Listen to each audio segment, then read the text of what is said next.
పక్కోడికి ప్రసంగాలు చేస్తాను, నేను మాత్రం నా బతుకు సరిగా పెట్టుకోను. ఇది సిలువకు సాక్షులుగా ఉంటున్నట్టు కాదు.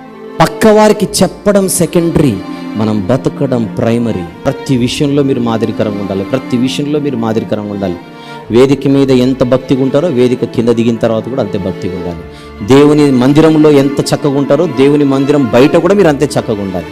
విశ్వాసుల మధ్య మన జీవితం ఎలాగుందో బయట కూడా అలాగనే ఉండాలి. మీ బడులలో చక్కగా ఉండాలి, మీ కాలేజ్ స్టడీస్లో మీరు జాగ్రత్తగా ఉండాలి, మీ యూనివర్సిటీలలో మీరు జాగ్రత్తగా ఉండాలి.